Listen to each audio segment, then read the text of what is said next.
Hello everybody, my name is Glenn. Most of you know me as Aerial Boss from my channel. I fly quads and stuff, and I make little music video type YouTube video thingies of my flying. I'm probably best known from my GILF videos, which is the God I Love FPV videos. A lot of the times in that video I did a certain effect, which was a Slowmo effect. And I got loads of questions on asking how I did it. So I'm going to make a little video and show you how I did it.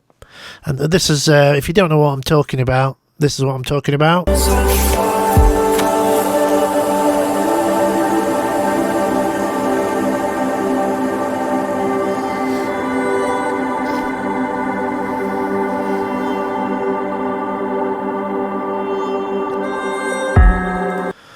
So that's what I'm talking about. I did some other videos and they had different variations of it. But as you can see, basically there's two stages. The main one is the slow-mo part of it. And one of the main questions I got was how many frames a second was it? Because it does actually look like it's about 1,000 frames a second. And then to add some, on this particular video, I don't always do it, but to add some interest, I added the subscribe to it, and I made it look like it was stuck to the concrete. But yeah, that was just a little bit of.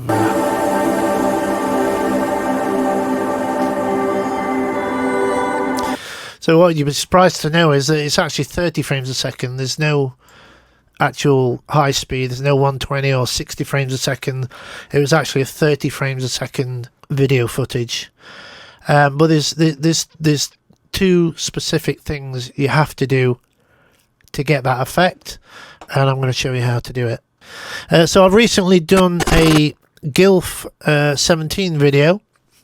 If you want to check that out, I mean, if you're lazy, I could put it in the description. So in this GILF video, I actually do this.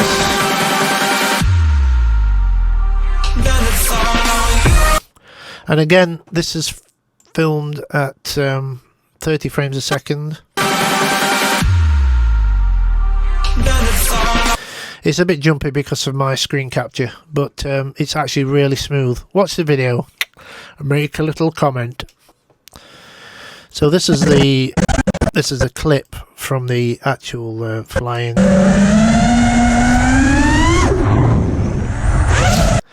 As you can see, it's just normal footage. As I say, it's 30 frames a second. But there's one particular thing that I do. There's one way of doing it, and basically, you have to find the point at where the footage is at its slowest point for it to work. So for instance, you won't be able to do it on you won't be able to do it on that, for instance, because that's moving quite fast. It's moving quite fast.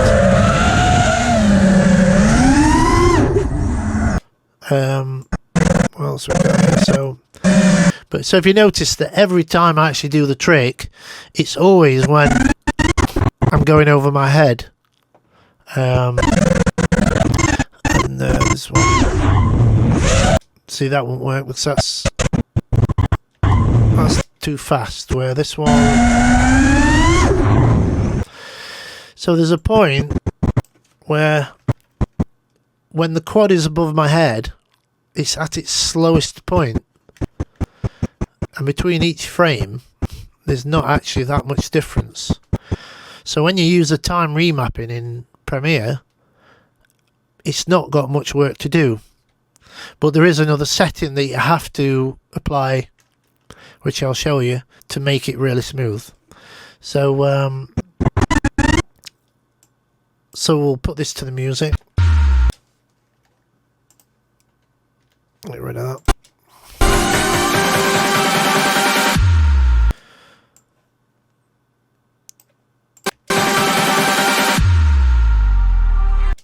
So we'll just time it up.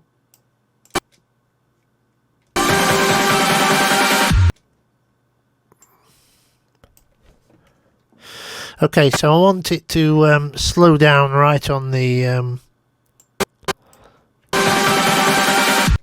right at the beginning of the break. So what I'm going to do is click the little right click on the effects button, time remap speed. Then I'm going to hold down Control and click there. And I'm going to open that bit up. So basically what's happening here is if I move, I'm going to time, I'm basically going to, if you bring, this is essentially normal speed. This line is normal speed. So if you bring it up or down,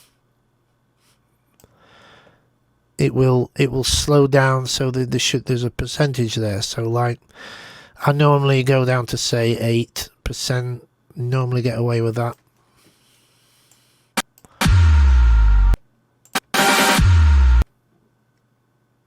I'll bring this.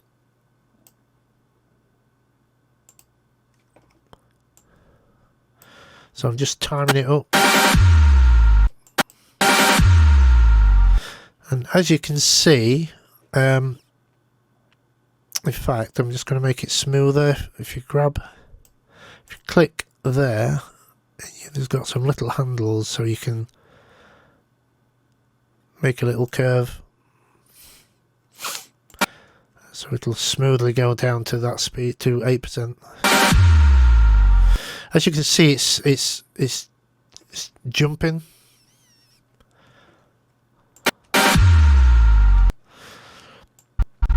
So that's where the next most essential step is, that if you right click on the clip and go to speed duration, where it says time interpolation, go to optical flow, and then what that'll do essentially is fill in the gaps. It'll make up what it thinks should be in between those frames, the empty frames. So as you can see, it's smooth. Okay. And then when the music comes back in, I want it to go back to normal speed. Maybe on that snare.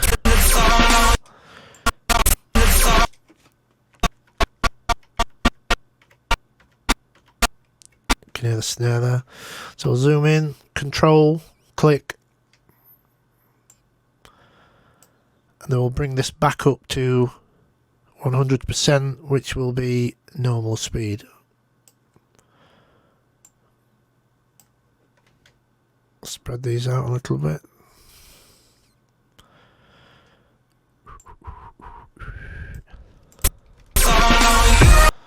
There you go.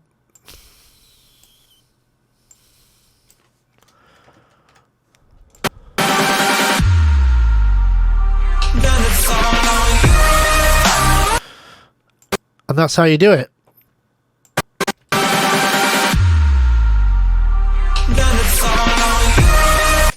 That's how I do that stage of the effect. I don't really notice, by the way, particularly on the Gilf video, if I take away the actual music, you might actually notice some things. Some sound effects. So if you're flying past myself, what's this one? Under the bridge there. What we got here?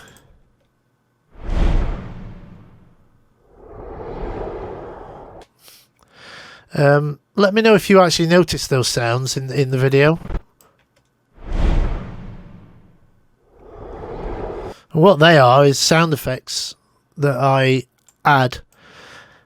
They're not actually that loud, So you don't probably not notice them, but when they played with the music, it kind of gives a feel without the music.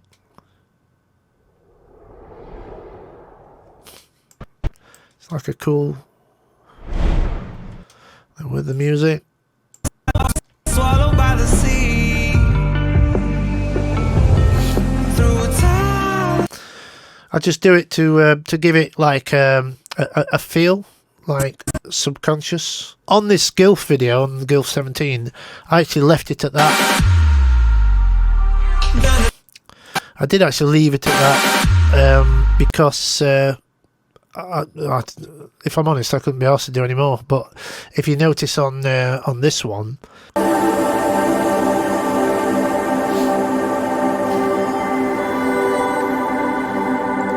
so I'll just show you quickly how to do that. Unfortunately, you do have to go to After Effects for that. What I'm going to do is I'm going to make a copy of this and then disable this one, because when you actually right click and replace it with an After Effects composition, it's just easy. If you fail and you want to go back to the original, there's a copy of it there. So the way I did that was I just pressed Alt, dragged the clip above and made a copy, and then right clicked and replaced with After Effects composition. Okay, so then if we go to After Effects, we have, it's actually brought in the time remap markers. But if you notice, we've now gone back to a jaggedy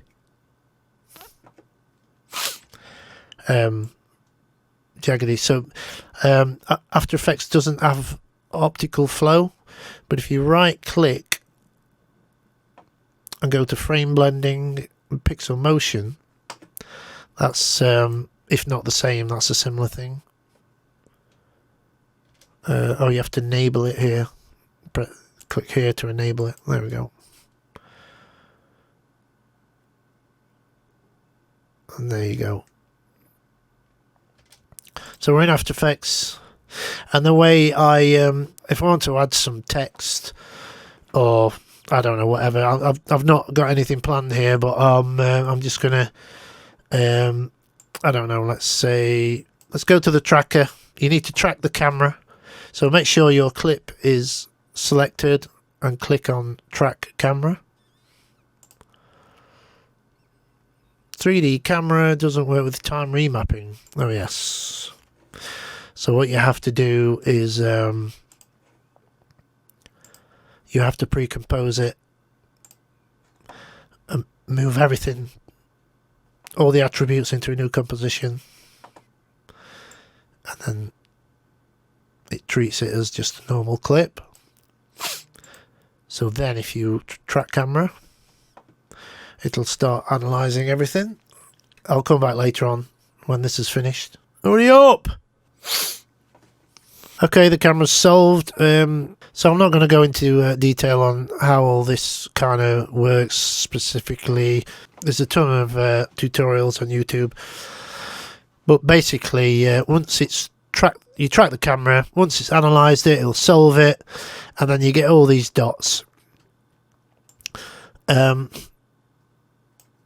If you hover the mouse above the dots, it should float above the surface of whatever you actually track.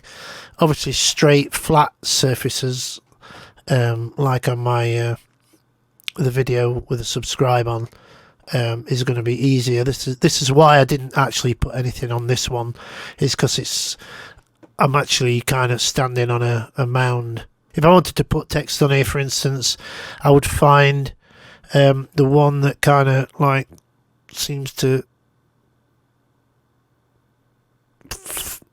be in line with the there. So if I right click, you can create a text and camera. But what I'm going to do is create a null on camera.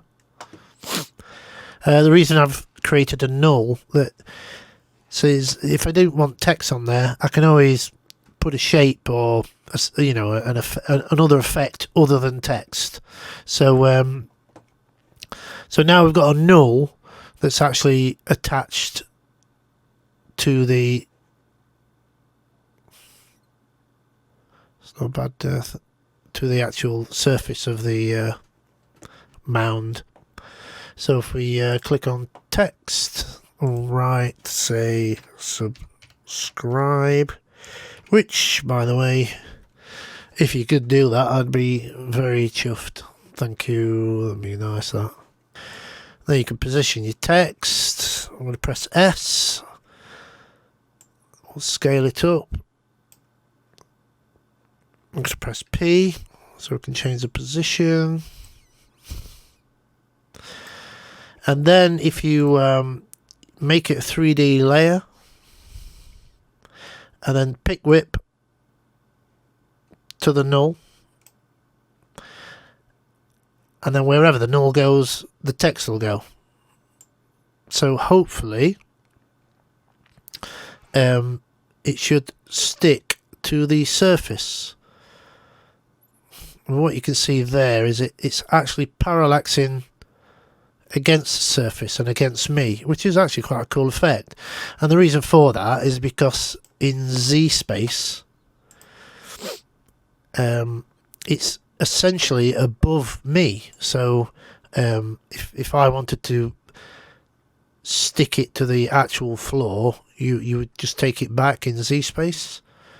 As you can see, that's kind of like there's still a bit of parallax in there. It's a bit more.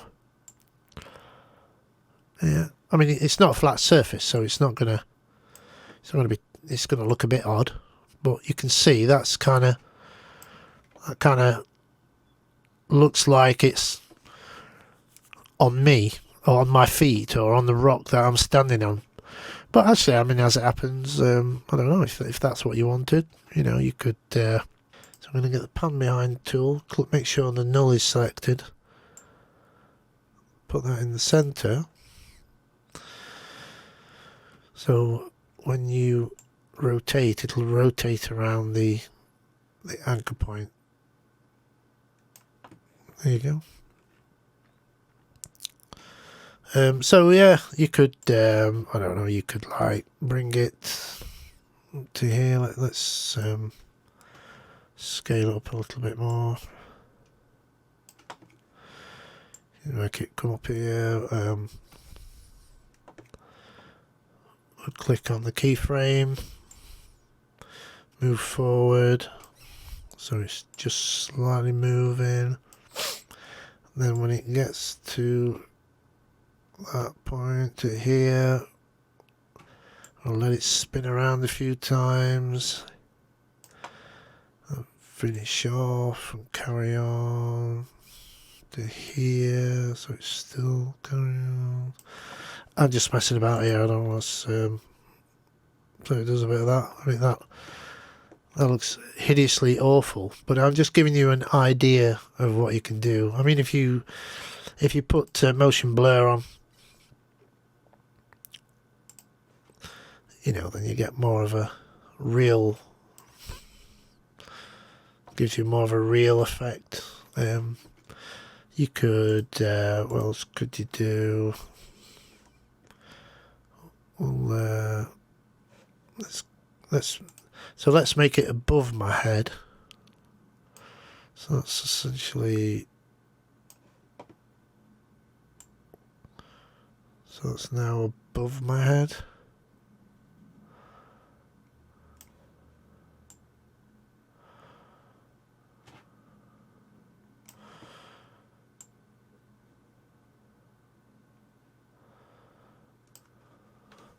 Scale it down a little bit.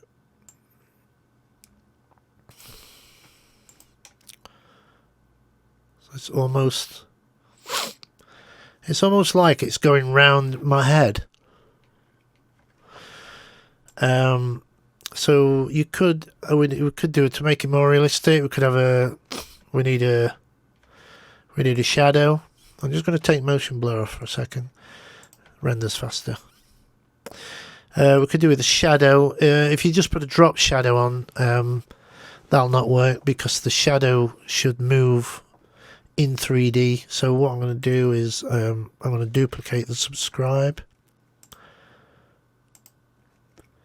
Go to transform. Put the Z space of that down to the floor. Let's make that white, by the way.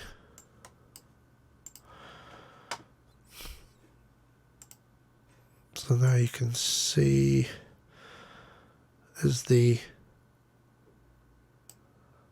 look at it's on the floor.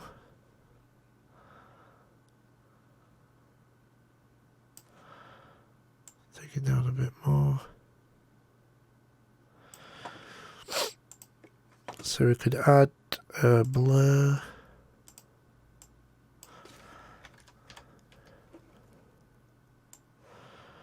Let's add a blur onto that.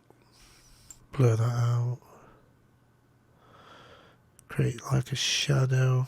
I'm going to press T. I'm going to make it a little more opaque. So that kind of creates like a shadow on the floor.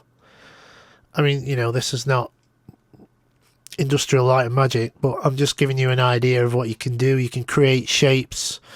Just take it as what it is. Look at that. Spinning round my... Look at that.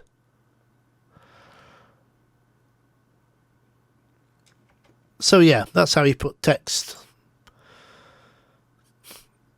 in the footage. I'm just messing about here, but you get the idea.